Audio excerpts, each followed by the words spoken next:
नमस्कार दोस्तों, स्वागत है आपका study for public service commission में। जैसे कि आप सभी जानते हैं कि आरआरबी आरपीएफ सब इंस्पेक्टर की हमने पीवाईक्यू सीरीज को यहाँ पे स्टार्ट किया हुआ है। 2018 की टोटल 23 शिफ्टों में ये एग्ज़ाम लिया गया था। आज हम जो है 20वां पार्ट यहाँ पे डिस्कस करने वाले हैं। तो 20 पार्ट से पहले जो है 19 पार्ट हमने यहाँ पे कंप्लीट करवा दिए गए हैं। अगर आपने उन पार्ट्स को नहीं देखा है तो जल्दी से जाकर जो है उन पार्ट्स को देख लीजिएगा। काफ़ी सारा बेनिफिशियल डाटा जो है आपके लिए वहाँ पे रखा गया है। बिना किसी टाइम वेस्ट के आज के पार्ट को शुरू कर लेते हैं। आज के वीडियो सेशन को शुरू कर लेते हैं। चलते हैं क्वेश्चन नंबर फर्स्ट पर। और क्वेश्चन नंबर फर्स्ट में बोला गया है, खड़ी और चट्टानी दीवारों से घिरी गहरी घाटी कहलाती हैं। जो खड़ी और चट्टानी दीवारों जैसी घिरी घाटी होती है उनको क्या कहा जाता है? तो उनको क्या कहा जाता है? ऑप्शन नंबर डी इसका करेक्ट हो जाएगा। यानी कि खड़ी और चट्टानी दीवारी, यानी कि जो चट्टानों जैसी दीवार होती हैं और खड़ी ढलान होती है, यानी कि खड़ी ढलान होती है, उनसे घिरी जो घाटी होती है उनको क्या कहा जाता है? तो उनको तंग नदी घाटी बोला जाता है। अब मैं आपको इनकी डेफिनेशंस बताऊंगा। सबसे पहले आप सुनिएगा, मैं लिखने में टाइम वेस्ट नहीं करूंगा क्योंकि बहुत जल्दी आपका जो है एग्जाम होने वाला है। मैं सिर्फ बोलूंगा, उसको जो है तो आप थोड़ा सा ध्यान से सुनिएगा। तो शैल की डेफिनेशन सुनिए। शैल क्या होता है? एक कठोर और सुरक्षात्मक बाह्यतम परत, मतलब कि जो एक कठोर और जो सुरक्षात्मक परत होती है बाहर की, जो समुद्र में रहने वाले जानवरों द्वारा बनाई जाती है, जैसे कि मोलस्का या फिर क्रेटिशियन, इनके द्वारा जो बनाई जाती है उसको कहा जाता है शैल।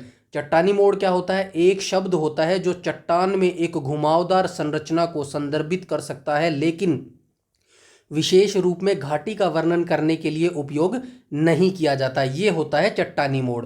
अब बात करें हिमनद की, तो हिमनद की परिभाषा आप सुन लीजिएगा।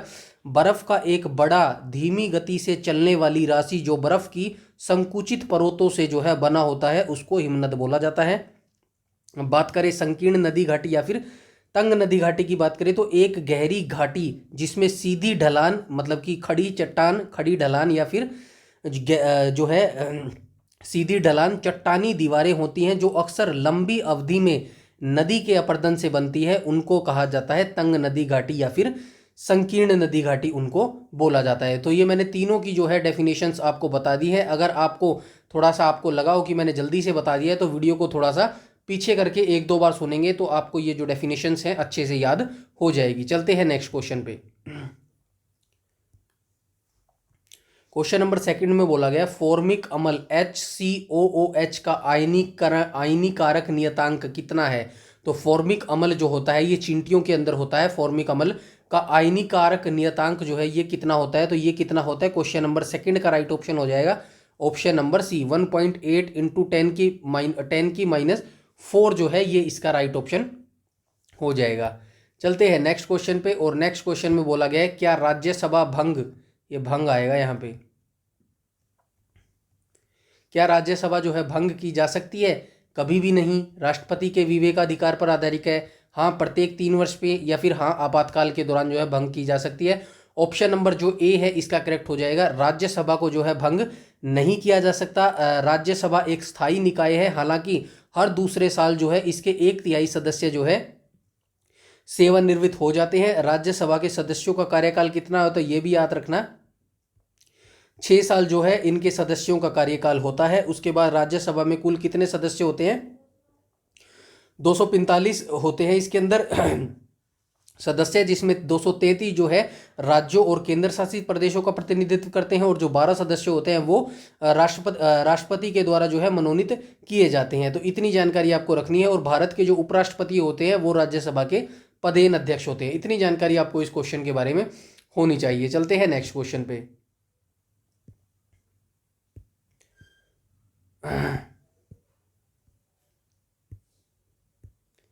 नेक्स्ट क्वेश्चन में बोला गया है, क्वेश्चन नंबर 4 के अंदर, भारत के राष्ट्रपति को पद की शपथ कौन दिलाता है? तो भारत के राष्ट्रपति की शपथ, भारत के जो राष्ट्रपति होते हैं, सबसे पहले आपको ये याद रखना है भारत के राष्ट्रपति किस अनुच्छेद के अंतर्गत आते हैं। तो राष्ट्रपति जो है हमारे अनुच्छेद 52 से 62 के बीच में आते हैं। उससे पहले 51 अनुच्छेद के अंदर कौन आता है? तो 51 अनुच्छेद के अंदर 51 के अंदर जो आता है वो मौलिक कर्तव्य आते हैं। उससे पहले की बात करें तो अनुच्छेद 36 से 51 के बीच में हमारे नीति निदेशक सिद्धांत आते हैं। और उससे पहले की बात करें तो अनुच्छेद 14 से लेकर 35 तक जो है हमारे मौलिक अधिकार आते हैं। ये बात हो गई हमारे अनुच्छेदों की। अब बात करते हैं इसके ऑप्शन की, तो राइट ऑप्शन हो जाएगा ऑप्शन नंबर सी। तो ये जो भारत के मुख्य न्यायाधीश होते हैं ये भारत के राष्ट्रपति को शपथ दिलाते हैं।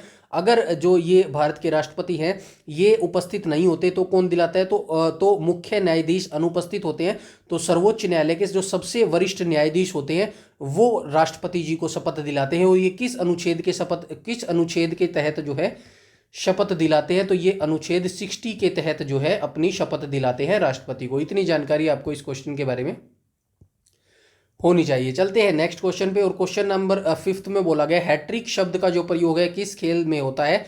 तो जितने भी लड़के हैं उन सभी को इस क्वेश्चन का आंसर पता होगा। ऑब्वियसली जो हैट्रिक शब्द का प्रयोग है ये क्रिकेट से रिलेटेड है। तो हैट्रिक शब्द का प्रयोग जो है क्रिकेट खेल के अंदर जाना जाता है। आप सबसे पहले ये याद रखना बीसीसीआई की फुल फॉर्म क्या हो जाएगी, भारतीय क्रिकेट कंट्रोल बोर्ड जो है इसकी फुल फॉर्म हो जाएगी।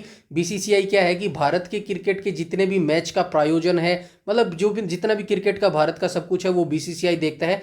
बीसीसीआई की स्थापना कब हुई थी, तो ये आप याद रखना बीसीसीआई की स्थापना हुई थी 1 दिसंबर 1928 को। ठीक है, इतनी जानकारी आपको इसके बारे में होनी चाहिए। चलते हैं नेक्स्ट क्वेश्चन पे। ये हमारा टेलीग्राम चैनल है, इस नाम से अगर आप सर्च करेंगे टेलीग्राम पर तो हमारा चैनल आपको मिल जाएगा और आप ज्वाइन करके इस पीडीएफ को बिल्कुल फ्री में डाउनलोड करके अटेम्प्ट कर सकते हैं। चलते हैं नेक्स्ट क्वेश्चन पे, और नेक्स्ट क्वेश्चन में बोला गया मेलोनिक अम्ल का आईयूपीएसी नाम क्या है। तो मेलोनिक जो अम्ल होता है उसका आईयूपीएसी नाम पूछा गया है। तो ये आईयूपीएसी जो नाम है ये क्या हो जाएगा, तो ये हो जाएगा प्रोपेनोडियोइक अम्ल जो है ये इसका राइट आंसर हो जाएगा। मेलोनिक अम्ल का जो आईयूपीएसी नाम है वो हो जाएगा प्रोपेनेडियोइक। जो भी नाम है ये बोलना थोड़ा सा कठिन हो रहा है हिंदी में, ये इसका राइट ऑप्शन हो जाएगा। चलते हैं नेक्स्ट क्वेश्चन पे, और नेक्स्ट क्वेश्चन में बोला गया है क्वेश्चन नंबर 7 में 1956 के राज्य पुनर्गठन अधिनियम के द्वारा देश में राज्यों की संख्या 27 से घटाकर डैश कर दी गई थी। तो जो ये आप सभी जानते हैं जो राज्य पुनर्गठन आयोग था ये कब गठित किया गया था, राज्य पुनर्गठन आयोग, तो ये कब गठित किया गया था, 1953 में जो है ये गठित किया गया था। और 1956 में जो है इसकी, वैसे रिपोर्ट इसकी 1955 में आ गई थी और 1956 में जो है ये 27 से घटाकर संख्या कितनी कर दी गई थी, 14 कर दी गई थी। लो मैं आंसर ही बता देता हूँ इसका, 14 कर दी गई थी, इसीलिए जो है 1956 माना जाता है। वैसे आप अगर इसकी रिसर्च करेंगे तो 1955 में आपको मिलेगा कि इसकी जो रिपोर्ट है 1955 में आई थी। 1956 में क्या काम हुआ था, जो 27 राज्य थे उनकी संख्या घटाकर 56 कर दी गई थी, इसीलिए जो है आपको 1956 भी कहीं कहीं देखने को मिलेगा। अब बात कर लेते हैं इस क्वेश्चन के बारे में। तो जो इस भारत में राज्य पुनर्गठन की स्थापना है 22 दिसंबर 1953 को हुई थी। यह 3 सदस्यीय आयोग था, मतलब इस आयोग के अंदर जो है 3 सदस्य थे जिनके क्या नाम थे, फजल अली थे, के एम पाणिकर थे और एच एन कुंजरू थे। फजल अली इसके अध्यक्ष थे। आयोग ने 1955 में लगभग 2 वर्षों के बाद जो है रिपोर्ट पेश कर दी गई थी और इसी रिपोर्ट के आधार पर जो है राज्य की सीमाओं को 14 राज्यों और 6 क्षेत्रों में पुनर्गठित किया गया था। इन सिफारिशों पर आधारित राज्य पुनर्गठन अधिनियम 1956 को संसद के द्वारा जो है पारित किया गया था और इसी अधिनियम के तहत जो है 14 राज्य और 6 केंद्र शासित प्रदेश जो है बनाए गए थे। इतनी जानकारी आपको इस राज्य पुनर्गठन अधिनियम के बारे में होनी चाहिए। चलते हैं नेक्स्ट क्वेश्चन पे। नेक्स्ट में बोला गया है थायराइड ग्रंथि के बारे में पूछा गया है। तो ये थायराइड ग्रंथि जो गले होते हैं, गले से रिलेटेड होती है। थायराइड ग्रंथि क्या स्रावित करती है, तो जो ये थायराइड ग्रंथि है क्या स्रावित करती है, तो ये स्रावित करती है कैल्सीटोनिन जो है ये स्रावित करती है। ठीक है, जो ये थायराइड ग्रंथि होती है ये क्या स्रावित करती है, कैल्सीटोनिन जो है ये हार्मोन जो है स्रावित करती है।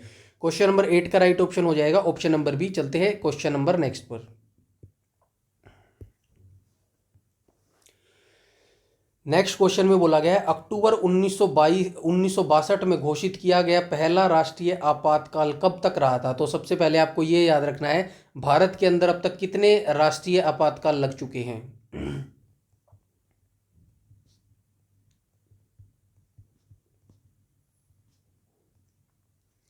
और वित्तीय आपातकाल,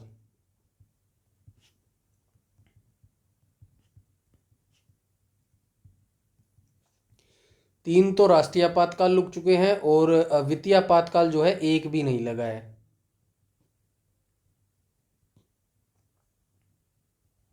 ठीक है, पहले में तो बेसिक जानकारी आपको ये होनी चाहिए। अब बात कर लेते हैं इसके क्वेश्चन की। तो क्वेश्चन नंबर 9 का राइट ऑप्शन हो जाएगा ऑप्शन नंबर सी। अक्टूबर 1962 से लेके जो भारत में पहला राष्ट्रीय आपातकाल लगा था ये 26 अक्टूबर 1962 से लेके 10 जनवरी 1968 तक लगा था। मैं यहाँ पे लिख भी देता हूँ, 26 अक्टूबर से लेके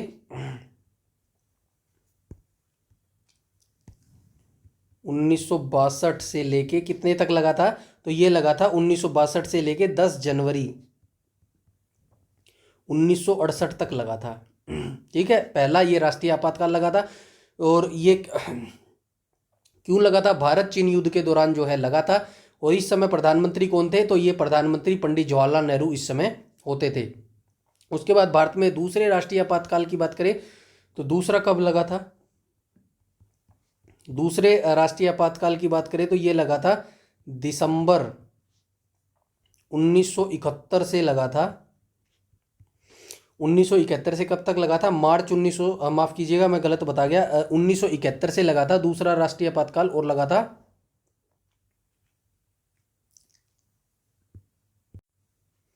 ये सितंबर से दिसंबर आ जाएगा यहाँ पे।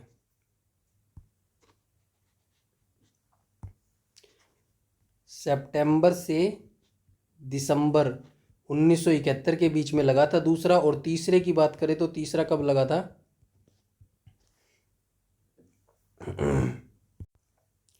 तीसरा लगा था 1975 से 77 के बीच में। ठीक है, ये इंदिरा गांधी के समय में लगा था और ये आंतरिक अशांति की वजह से लगा था। जो तीसरा राष्ट्रीय आपातकाल लगा था ये आंतरिक गड़बड़ी की वजह से लगा था। और जो भारतीय संविधान के अनुसार जो राष्ट्रपति होते हैं हमारे, वो अनुच्छेद 352 के तहत जो है आपातकाल की घोषणा कर सकते हैं।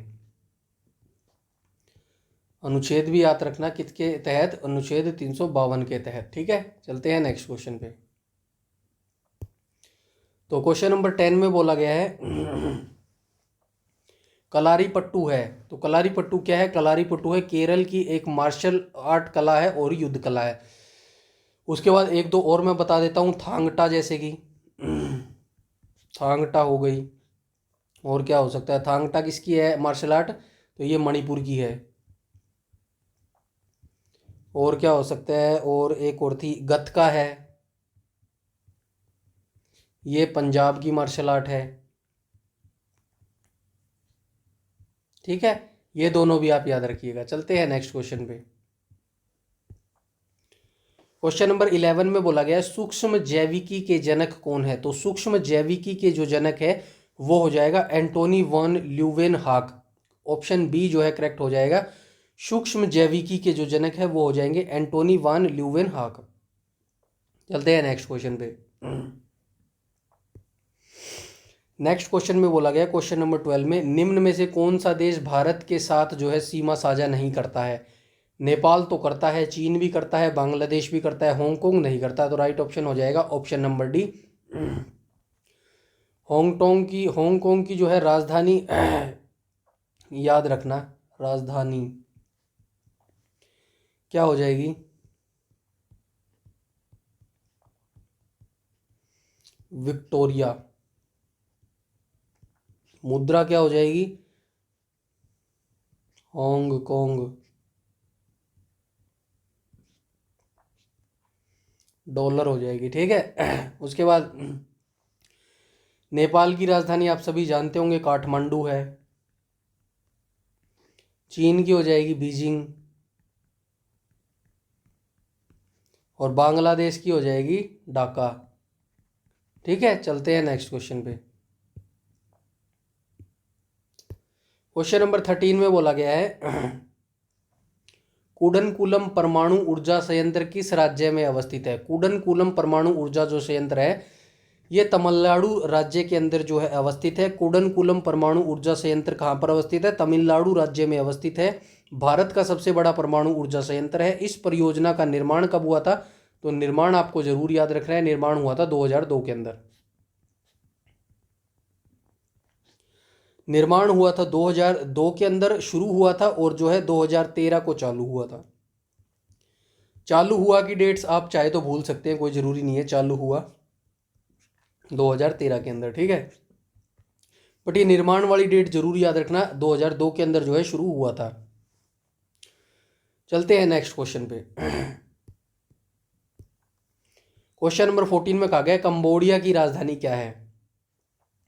तो कंबोडिया की राजधानी हो जाएगी फनोम पेन्हे, जो भी नाम है ये, कंबोडिया की राजधानी हो जाएगी फनोम पेन, इसकी राजधानी हो जाएगी। इसकी मुद्रा याद रखना आप, कंबोडिया की मुद्रा हो जाएगी इसकी कंबोडियन।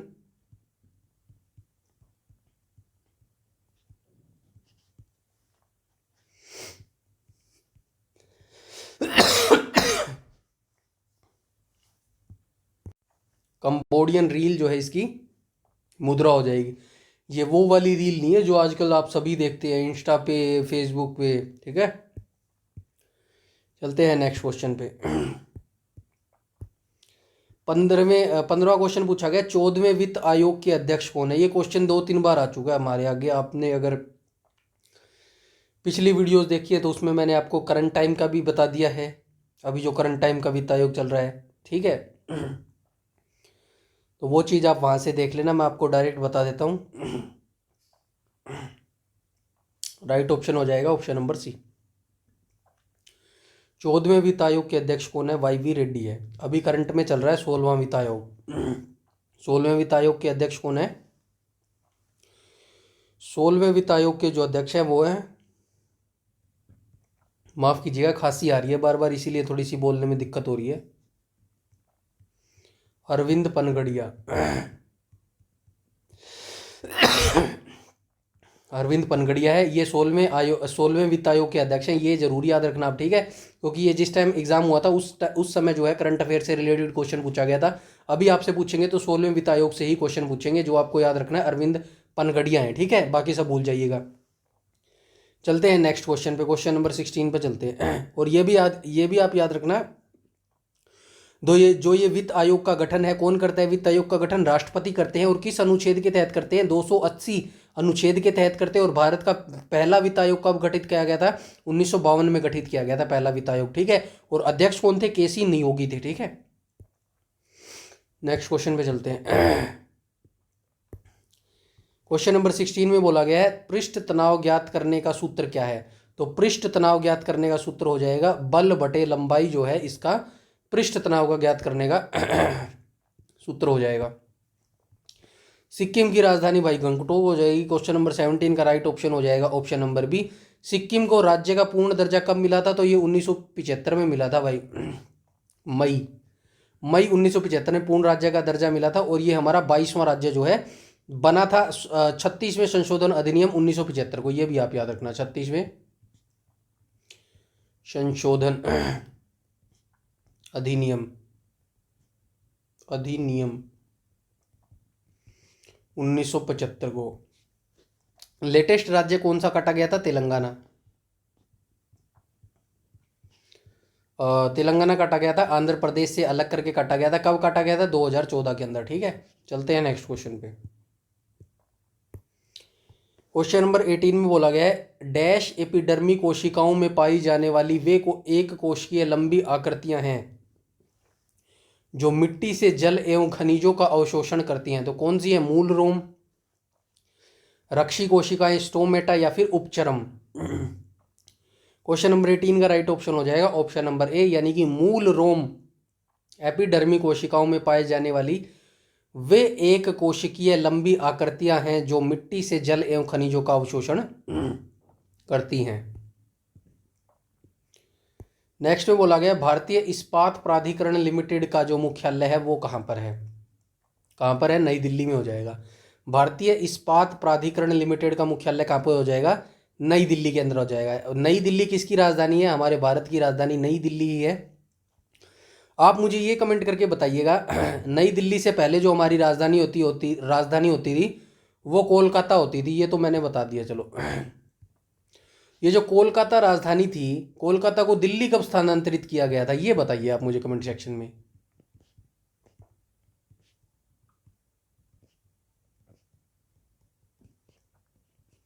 ये कमेंट सेक्शन में बताओ जल्दी।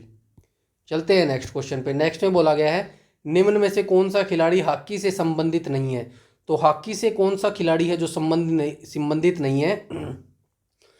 राइट हो जाएगा option number A, Rory McIlroy जो खिलाड़ी है ये हॉकी से संबंधित नहीं है। चलते हैं नेक्स्ट क्वेश्चन पे। और नेक्स्ट क्वेश्चन में बोला गया है भूतल के नीचे का जो जल स्तर है वो क्या कहलाता है। तो भूतल के नीचे का जो जल स्तर है वो कहलाता है वाटरशेड। 21 का राइट ऑप्शन हो जाएगा option number C, water table कहलाता है, सॉरी।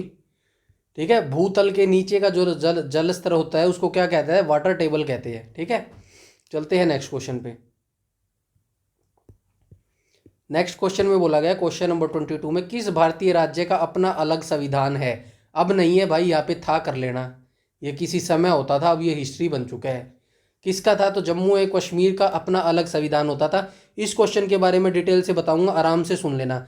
जम्मू और कश्मीर भारत का एकमात्र ऐसा राज्य होता था पहले जिसका अपना अलग संविधान होता था, लेकिन जम्मू और कश्मीर को विशेष अधिकार दिए गए थे, इसीलिए इसका जो है अलग संविधान दिया गया था। हालांकि ये डेट याद रखना कौन सी, 5 अगस्त 2019 5 अगस्त 2019 को केंद्र सरकार ने अनुच्छेद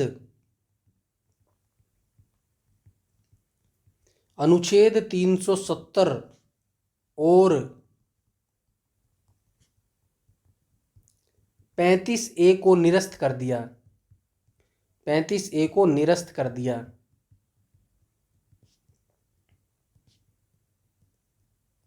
ठीक है, 35A को निरस्त कर दिया। इसके बाद जम्मू कश्मीर भी अब भारत का संविधान लागू हो गया। मतलब जम्मू कश्मीर का अब अलग संविधान नहीं रहा है, ये दिमाग में बिठा लेना। जम्मू कश्मीर पर भी अब भारत का ही संविधान लागू होता है, ये आप डिटेल से याद रखना। अनुच्छेद 370 और 35A को जो है अब निरस्त कर दिया गया है। चलते हैं नेक्स्ट क्वेश्चन पे। और क्वेश्चन नंबर 23 में बोला गया है मिसिसिपी नदी किस नदी में बहती है। सबसे पहले ये याद रखना, ये दूसरी सबसे बड़ी नदी है।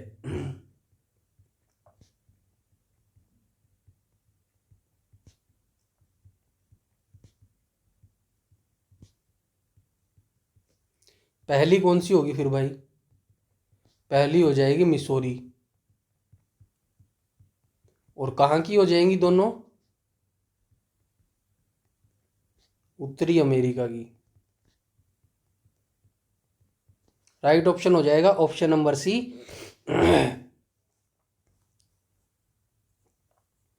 तो मिसिसिपी नदी जो है अमेरिका में बहती है। यह नदी मिनेसोटा के इटास्का झील से निकलती है और मैक्सिको की खाड़ी में गिरती है। यह उत्तरी अमेरिका की दूसरी सबसे लंबी नदी है। मिसौरी नदी जो है उत्तरी अमेरिका की सबसे लंबी नदी है। यही दो चीज मैंने यहाँ पे लिख दी हैं। ठीक है, चलते हैं नेक्स्ट क्वेश्चन के ऊपर।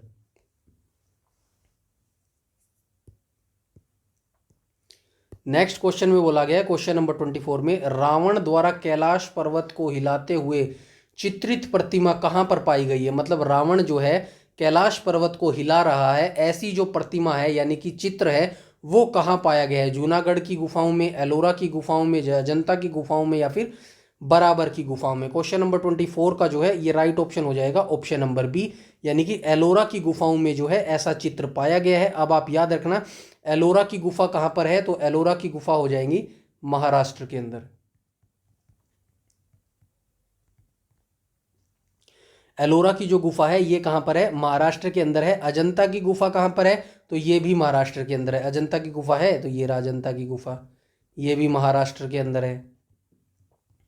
अजंता की गुफा भी कहाँ के अंदर, अजंता की जो गुफाएं हैं वो भी कहाँ पर है, महाराष्ट्र के अंदर है। बराबर की गुफाएं कहाँ पर है, तो ये बिहार के अंदर अवस्थित है। कहाँ है बराबर की गुफा, ये रहा बराबर की गुफा, ये बिहार के अंदर हो जाएंगी भाई। ठीक है, इतनी जानकारी आपको इस क्वेश्चन के बारे में होनी चाहिए। चलते हैं नेक्स्ट क्वेश्चन पे। नेक्स्ट में बोला गया है क्वेश्चन नंबर 25 में एस अंगेस्ट ओड एस पुस्तक किसने लिखी है। एस अंगेस्ट ओड पुस्तक जो है ये किसके द्वारा लिखी गई है, तो ये जो पुस्तक है ये सानिया मिर्जा के द्वारा लिखी गई है। क्वेश्चन नंबर 25 का राइट ऑप्शन हो जाएगा ऑप्शन नंबर बी। चलते हैं नेक्स्ट क्वेश्चन पे, क्वेश्चन नंबर 26 पर।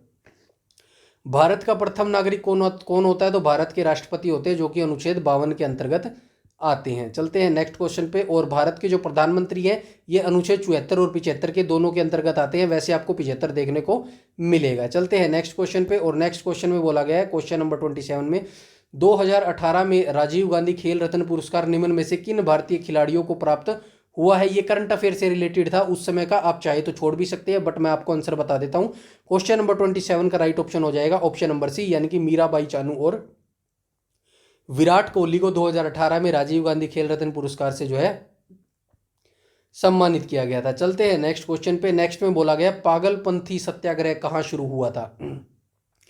तो जो पागलपंथी विद्रोह है, सबसे पहले आपको यह याद रखना है 1813 में यह विद्रोह शुरू हुआ था।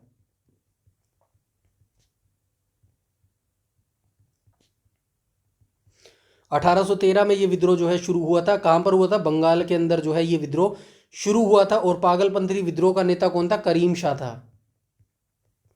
हालांकि जो करीम शाह था इनकी मृत्यु 1813 में ही हो गई थी। इनके जो बेटे थे जिसका नाम टीपू था, उसी ने जो है बागडोर आगे संभाली थी, जो गद्दी पर बैठा था। इतनी जानकारी आपको पागलपंथी विद्रोह के बारे में होनी चाहिए। चलते हैं नेक्स्ट क्वेश्चन पे। और नेक्स्ट में बोला गया भारत का संविधान कब लागू हुआ।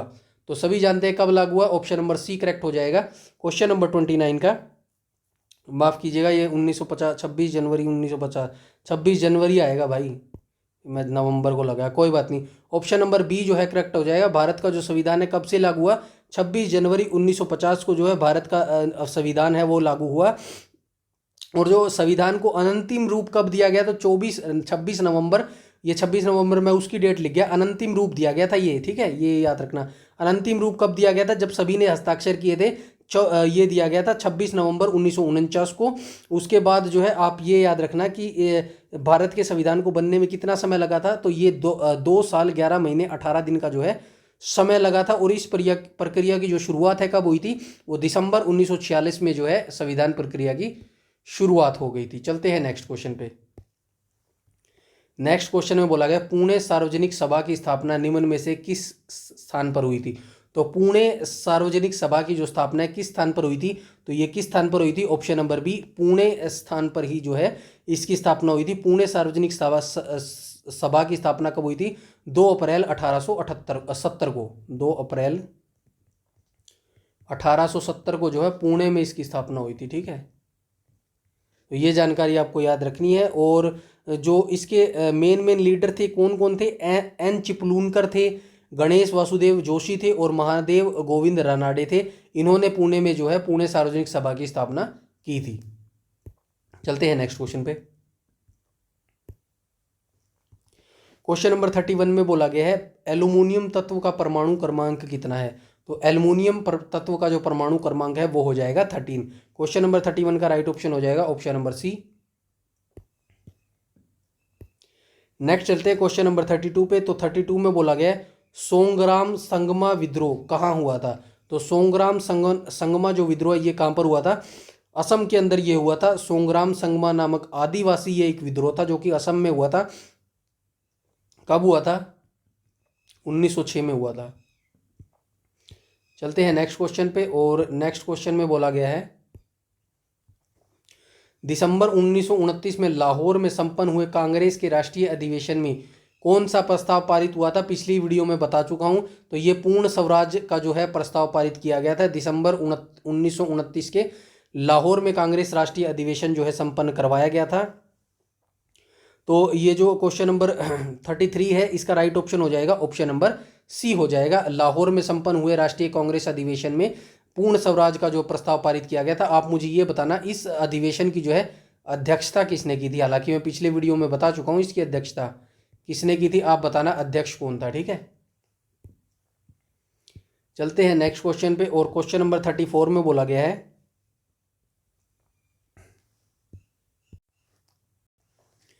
लोकसभा में अविश्वास प्रस्ताव पहली बार किस वर्ष लाया गया। तो लोकसभा में जो अविश्वास प्रस्ताव था वो किस वर्ष लाया गया था? तो लाया गया था 1962 में। लोकसभा में अविश्वास प्रस्ताव पहली बार 1963 को लाया गया था। और इस समय कौन थे प्रधानमंत्री? तो जवाहरलाल नेहरू जो थे वो प्रधानमंत्री होते थे। यह मंत्री आचार्य जे बी कृपलानी के द्वारा जो है पेश किया गया था। मतलब ये जो अविश्वास प्रस्ताव था ये किसके द्वारा लाया गया था? जे बी कृपलानी के द्वारा जो है पेश किया गया था। हालांकि इस प्रस्ताव को पास नहीं किया गया था, अविश्वास प्रस्ताव जो है, जिसे मोशन ऑफ नो कॉन्फिडेंस भी जो है बोला जाता है। तो इस वजह से क्वेश्चन नंबर 34 का राइट ऑप्शन हो जाएगा ऑप्शन नंबर सी। तो ये जो है 1963 में लाया गया था भाई, ये 1962 में नहीं लाया गया था।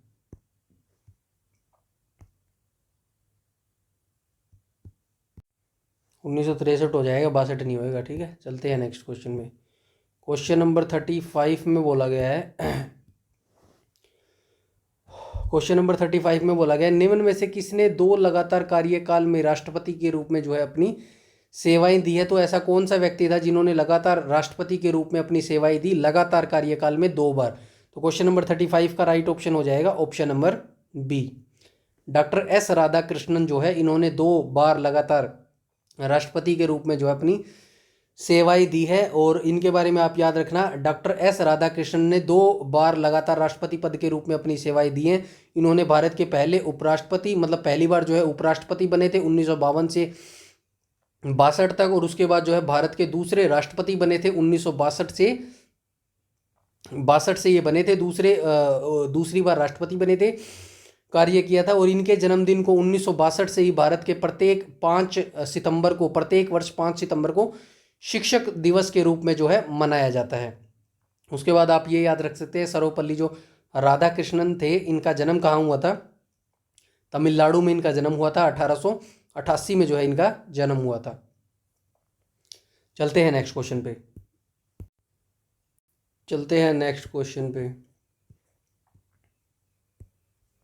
क्वेश्चन नंबर 36 में आ गया, शब्द फ्री स्टाइल का उपयोग किस खेल में होता है? तो फ्री स्टाइल जो शब्द है, इसका उपयोग कुश्ती के अंदर होता है। राइट ऑप्शन हो जाएगा option number A.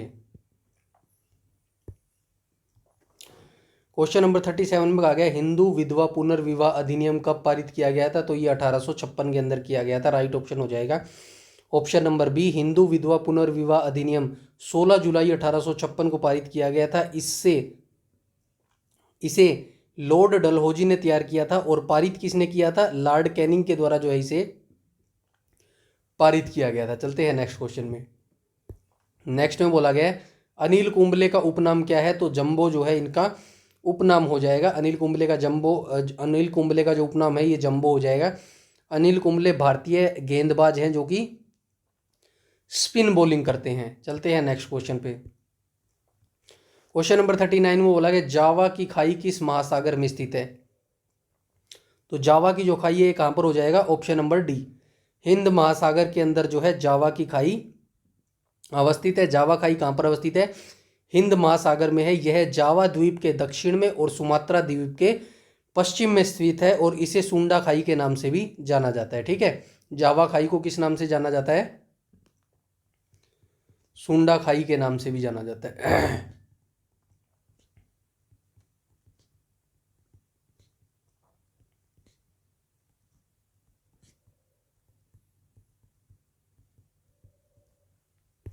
Next question पे चलते हैं। क्वेश्चन नंबर 40 में कहा गया है, वस्तुओं के वैश्विक संकेत अधिनियम कब लागू हुआ? तो वस्तुओं का जो वैश्विक संकेतन अधिनियम है ये कब लागू हुआ? तो ये हुआ था 1999 में। ठीक है, चलते हैं नेक्स्ट क्वेश्चन पे। क्वेश्चन नंबर 41 में कहा गया है, SLR का पूर्ण रूप क्या है? तो SLR की जो है फुल फॉर्म पूछी गई है। तो ये फुल फॉर्म क्या हो जाएगी? स्टैच्यूरी लिक्विडिटी रेशियो जो है इसकी फुल फॉर्म हो जाएगी। भारतीय संविधान प्रदान करता है, एकल नागरिकता जो है प्रदान करता है। क्वेश्चन नंबर 42 का जो है राइट ऑप्शन हो जाएगा ऑप्शन नंबर ए, दोहरी नागरिकता जो है अमेरिका प्रदान करता है।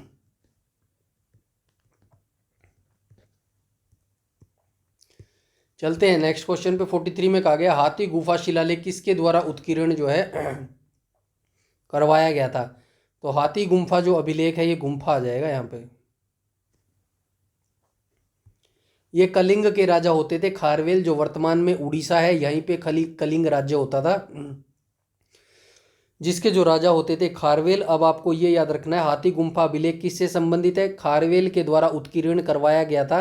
हाथी गुम्फा शिलालेख किस भाषा में उत्कीर्ण करवाया गया था? प्राकृतिक भाषा में जो है उत्कीर्ण करवाया गया था, जो ब्राह्मी लिपि में लिखा गया था। उड़ीसा के भुवनेश्वर के पास उदयगिरी पहाड़ियों की एक गुफा में यह स्थित मिला था। इस शिलालेख का श्रेय कलिंग के राजा खारवेल को दिया जाता है और ये खारवेल महामेघ वंश का सबसे प्रसिद्ध राजा था। तो ठीक है, आप ये भी याद रखना, जो खारवेल था ये किस वंश के थे? महामेघवाहन।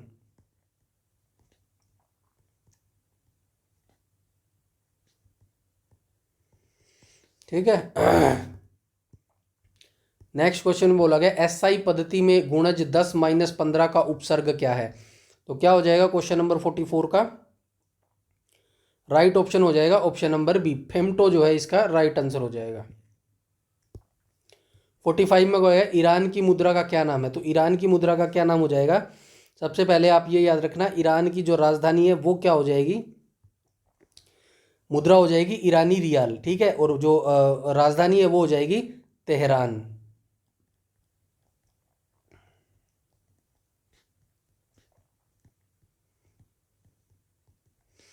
चलते हैं नेक्स्ट क्वेश्चन पे। क्वेश्चन नंबर 46 में कहा गया सूर्य और शुक्र ग्रह के बीच की दूरी कितनी है?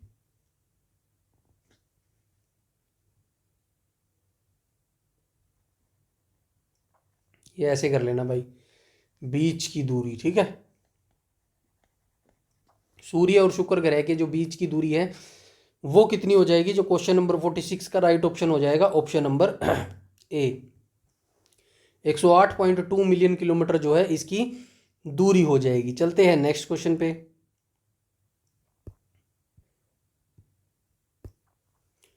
47 में कहा गया है वृहत संहिता पुस्तक किसके द्वारा लिखी गई है? तो वृहत संहिता जो पुस्तक है ये किसके द्वारा लिखी गई है? वराहमिहिर के द्वारा लिखी गई है। वृहत संहिता पुस्तक वराहमिहिर के द्वारा जो है 6ठी शताब्दी में लिखी गई एक विश्वकोश है जो कि संस्कृत भाषा में लिखा गया था। 48 में कहा गया विदेशी विनिमय बाजार में वह स्थिति क्या कहलाती है जब घरेलू मुद्रा का मूल्य विदेशी मुद्रा की तुलना में गिरने लगता है? विदेशी विनिमय बाजार में वह स्थिति क्या कहलाती है जब घरेलू मुद्रा होती है उसका मूल्य जो होता है विदेशी मुद्रा की तुलना में गिर जाता है? तो उसको क्या बोला जाता है? उसको बोला जाता है अवमूल्यन। ठीक है, क्वेश्चन नंबर 48 का राइट ऑप्शन हो जाएगा ऑप्शन नंबर ए। चलते हैं नेक्स्ट क्वेश्चन पे, क्वेश्चन नंबर 49 पर। 49 में बोला गया है हुतोम पयांचार नक्शा पुस्तक किसने लिखी है? तो ये किसने लिखी है? काली प्रसन्न सिंह ने जो है इस पुस्तक को लिखा है। चलते हैं नेक्स्ट क्वेश्चन पे। क्वेश्चन नंबर 50 आया न्यूट्रॉन की खोज किसने की है? चैडविक ने करी है भाई न्यूट्रॉन की खोज। जेम्स चैडविक के द्वारा जो है न्यूट्रॉन की खोज की गई है। कब की गई है? 1932 में की गई है। उसके बाद आपको ये याद रखना है प्रोटॉन की खोज किसने की है? रदरफोर्ड ने की है। अर्नेस्ट रदरफोर्ड ने प्रोटॉन की खोज की है। लिख देता हूं,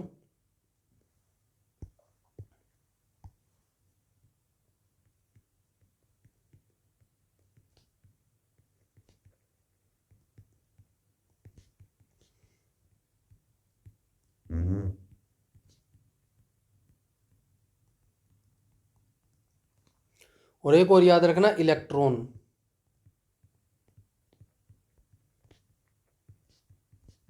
इलेक्ट्रॉन की किसने खोज की थी? जे थॉमसन ने। ठीक है, ये आज के टॉप 50 क्वेश्चन थे। आज हमने जो है 20 पार्ट देख लिए हैं, बस 3 पार्ट्स बचे हैं। 3 पार्टों के बाद जो है ये पूरी वीडियो सीरीज जो है खत्म हो जाएगी। आई होप सारे पार्ट्स आपने देखे होंगे। अगर आप सारे पार्ट्स देखे तो डेफिनेटली आपको एग्जाम में बहुत ज़्यादा बेनिफिट होने वाला है। वीडियो को ज़्यादा से ज़्यादा लाइक कीजिएगा और शेयर कीजिएगा। चैनल पर पहली बार विजिट कर रहे हैं तो चैनल को सब्सक्राइब कर लीजिएगा और बेल आइकन बटन को टैप कर लीजिएगा ताकि समय पर आपको सारी नोटिफिकेशन मिलती रहे। यूट्यूब पर अगर आप हमें फॉलो करते हैं तो हमारा टेलीग्राम ग्रुप जरूर से जरूर ज्वाइन कर लीजिएगा। सारी नोटिफिकेशन, सारी अपडेट सब कुछ वहाँ पर बता दिया जाता है। इस वीडियो में इतना ही, तब तक के लिए धन्यवाद।